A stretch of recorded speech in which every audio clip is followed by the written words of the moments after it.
My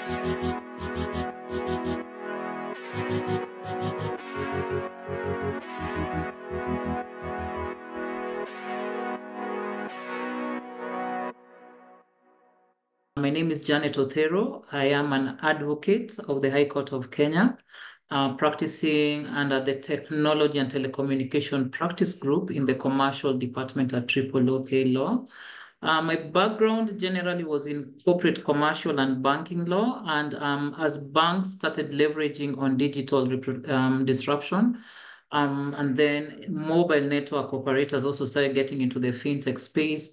And then we just saw the Silicon Savannah taking off in terms of innovation within the financial space. As a firm and as a practitioner, sort of found ourselves in the midst of all these good chaos. I would call it good chaos because at that time there was no regulation, there were no laws, but there was a demand in the market and there was need for sound legal advice and policy advice. So that's how I found myself in this field. And I can say it's a continuous learning process. There's no one class you can sit in to just kind of learn what AI and ICT law is all about. So it's a continuous learning process, such as the one Lawyers Hub has put together. And hopefully we can borrow from each other, from Kenya, the region, and globally in terms of what is emerging jurisprudence and emerging legislation on matters AI. So I'm very happy to be part of this workshop. So when you talk about financial services, I'm not going to try and actually box it into what is what considered statutory descriptions or statutory provisions on what financial services include, but I'd like to widen the box and just think of financial services as offered by the traditional financial institutions such as banks. I'd like to think of financial services being offered by mobile network operators, either by USSD or by apps. I'd like to think of it as what digital lenders, what payment wallets, what e-wallets have sort of just changed the market in terms of financial services. But I'd also like to include the traditional lenders, such as what we call in Kenya savings and credit SACCOs, service and credit cooperative unions, and anybody who's just in the sector of offering any sort of financial service to its citizen or to its clientele. So the day-to-day operations of a financial service provider are what would actually advise what they would leverage on as AI opportunities or AI tools that are there. And some of the day-to-day operations we see from these people can range from customer onboarding to risk assessment of their credit portfolio, their asset portfolio, their liquidity portfolios. We're also talking about credit management services that they offer, financial analytics and analysis that they do on their offerings or for the benefit of their customers. We're also looking at the customer service they offer their customers when it comes to managing their accounts and managing their finances. We're also looking at marketing, which is a very big operation of what financial services providers do on a day-to-day. We are also looking at their regulatory requirements for those who are under a regulatory ambit. Some of them are engaged in cross-border trade or cross-border service provision. So we are looking at probably financial service providers with presence in different countries within Africa, as it were. Also on the inward, we are looking at their human resource and their corporate governance mechanisms. These are things that financial service providers will have to do from a day-to-day. Eventually, we are looking also at some of those who manage assets as part of their offerings. Either they manage assets by way of being custodians of documents or custodians of information for some of their customers. But also, finally, we are looking at instances where there's disputes that may arise between them and their customers, or disputes between them and the regulators, or disputes between them and other players in the market, and how they manage these dispute resolution procedures, and also in terms of what they look forward to as growth and strategy for the organization. So on the back end, you will find that there's more than over 100 AI tools, software, applications that these institutions can use to just sort of help them manage their day-to-day operations. When we look at some of the emerging AIs, I won't go into the names of them, of some of these tools, because we know there are very many and there are very plenty and they keep on coming up. But just to categorize them without getting very technical, we are looking at what is now the buzzword, which is generative AI, which includes the like of ChatGPT, which is what everyone is very familiar with. even though other systems used to exist before ChatGPT. We are looking at AI based on the functionality, such as the machine learning ones, where they take in data and then they tend to recreate or copy based on the command or instructions that are issued to them.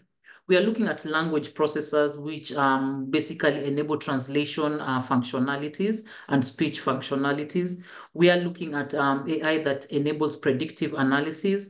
And when you look at the clusters or the type of AI tools that are there, based on the operations of an organization, you can be easily to get maybe one tool that serves 5 purposes or one tool per purpose. Again, when you're looking at these AI tools, then what are you as an organization looking at towards achieving? Most of the AI that's used within such organizations is probably to automate some processes, if not to automate some process, to make some processes seamless and easier for their customers or their staff. We've seen a lot of banks and a lot of fintechs enabling what you'd call the digital sign-up. This was very hard some years back, where you had to present yourselves, especially for KYC purposes. You had to present yourselves at certain brick and mortar institutions to be onboarded. But now we are seeing a lot of them turning to biometrics and turning into digital onboarding of customers and clientele. This is based on just some of the AI tools that are in the market. We are looking at some detection AI tools that help with monitoring suspicious transactions and enabling some of these financial service providers comply with the regulatory aspects insofar as anti-money laundering requirements are concerned. We are looking at automating marketing. I know we usually are very triggered and very bothered when you receive those generic marketing SMSs, bulk SMSing from some of your service providers. Then it is important that now a lot of these institutions look at ways in which they can customize and bespoke some of their marketing media to reach their customers in a way that speaks to the customer. And a lot of AI is needed in able to understand your customer to be able to reach out to them. We are also looking at recruitment and HR management as one of the things that AI can be used, even from the point of applications to the point of recruitment and interviewing, to the point of managing talent and also turnover within your organization. AI is something that can be used. And also when it comes to dispute resolution, we are looking at tools that can be used by these financial service providers to understand their risk, understand their liability and exposure, and help them manage the disputes or the complaints they have with regards to their services. So once you've been able to understand what AI applications are there and what operations any financial institution or service provider goes through, then what can we say are the challenges within an African, Kenyan context for full adoption of some of this AI? And they've been discussed by previous speakers, have you seen? And one of the most emerging one is just infrastructure and knowledge and capacity building. Do we have the necessary infrastructure in terms of storage, internet, electricity, connectivity, be able to enable all these financial institutions, whether big or at a startup stage, to fully adapt and use AI within its operations. Then we are looking at maybe the lacuna in the regulatory and policy framework and guidelines. And what I'd like us to do in the meantime is to probably ensure that we come up with parameters or guardrails as opposed to legislation. From the presentation that has been made by Linda and Farouk, you'll see that the legislative or the regulatory process takes so long. We are looking at the AU taking the next 5 years to be able to come up with something that can be used. While in the 5 years that we are waiting, we currently have AI that is being leveraged across all of our life purposes, from Microsoft Word to Adobe to your phone to everything that you're doing. There's an element of AI embedded, which means it's a day-to-day life now. So in the meantime, it's proper to come up with some sort of guardrails that enables these providers and users to know these are the parameters within which you can operate. These are the parameters you cannot operate in. And also AI is emerging. Overnight, you're waking up to new features, you're waking up to new software, you're waking up to new applications. So are we in a position to wait for the legislative process, which we know can take so long and can be very political, when in the meantime we could have guardrails which are best industry practice or could be recommended by bodies such as the UN to enable us actually achieve some sort of compliance? Then we are also looking at data privacy as a major concern or a challenge with AI adoption. We all know that AI leverages on us feeding it information, whether private personal data or just general transactional data, to be able to give us best models of the AI. So what are we doing in terms of just ensuring that there's a balance between AI innovation and also just respecting the provisions of the Kenya Data Protection Act or Regional Data Protection Acts, as it were? Then the other thing that is a challenge is we get so many AI tools, software, and applications in the market, but do they have some level of seamless operability with what we are or what we have as an organization, such that whatever HR is getting, is it able to speak to the finance department? Whatever the finance department is getting, is it able to speak to the marketing department? Whatever the marketing department is getting at a tool, is it able to speak to the client management departments? And so those are the things that any organization or any financial service provider should be able to speak to.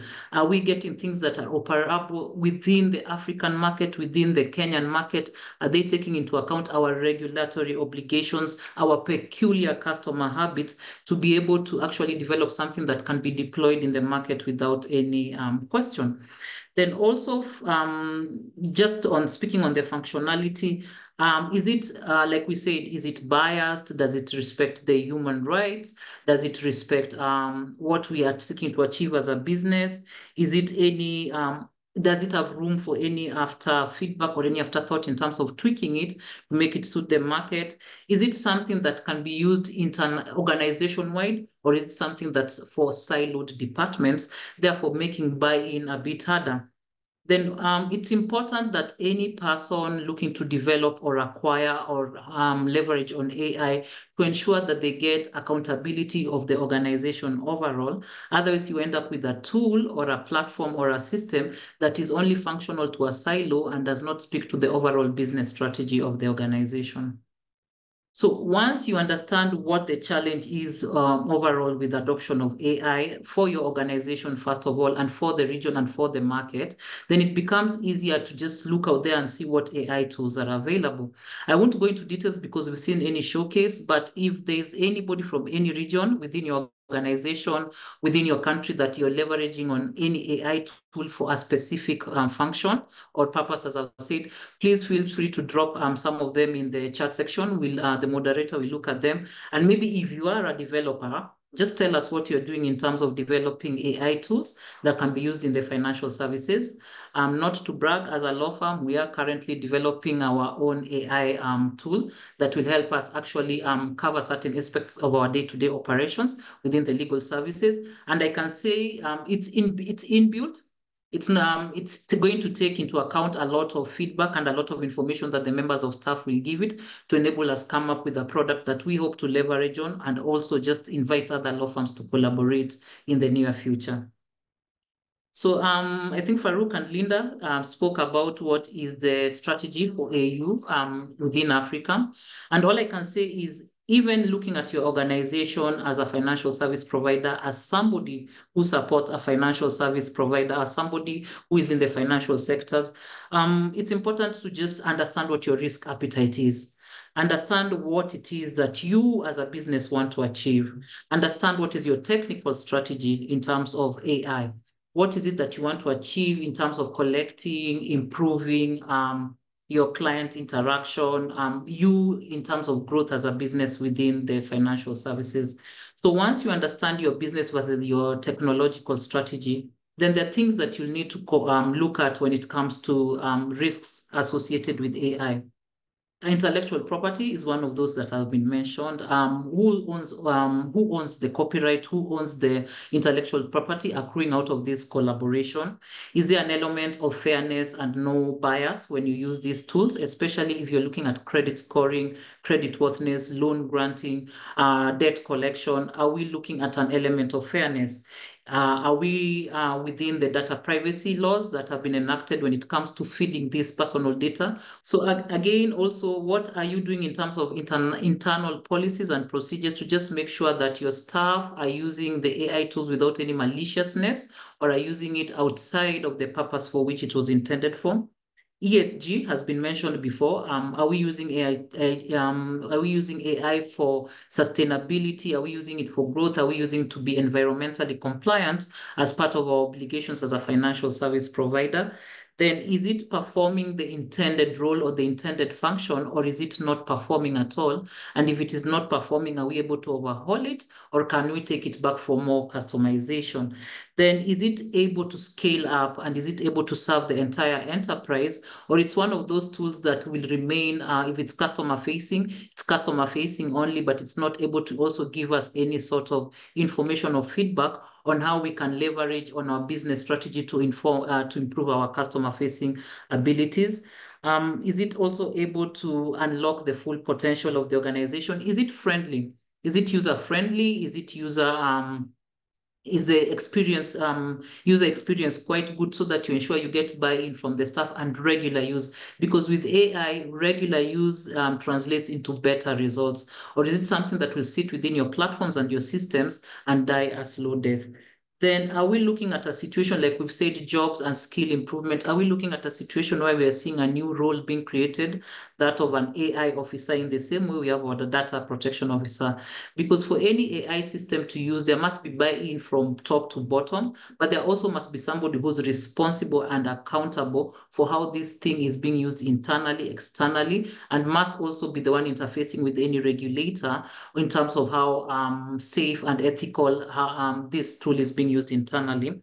And then also, is it a successful endeavor? So that if we are an organization, let's say a manufacturing industry, do we need AI really as part of our operating services? Not really. If we are a financial services sector that is looking towards a global growth, then AI would make sense as opposed to that of a manufacturing. And what's the end game that we're trying to achieve by using AI? And then finally, we have seen the various platforms that are available for us to join in and actually spread this gospel of AI regulation, AI guidelines, and AI framework. What are we doing in our personal capacity and organizational capacity to make sure that we are part of these conversations, training, development, monitoring, and validating what is out there in terms of the AI space? Then also just make sure that this is a broad-based approach. It cannot be left to the legal teams. It cannot be left to the compliance team, risks team, and IT team to understand and fully leverage on AI. Everybody and everything is changing in terms of adopting AI. The biggest challenge is being left jobless. But I think once we understand the capability that is there that can be unlocked by AI, then we can reskill. We can reskill and come back and be the people who are driving these AI models, be the people who are leveraging on these AI models to create more opportunities and to create our client base or customer base, and therefore generating more work for us. Then finally, it is important that there's collaboration at a regional and at a global level to ensure that we are all on the same page as far as AI use, and especially ethical and transparent use is available to all users of AI.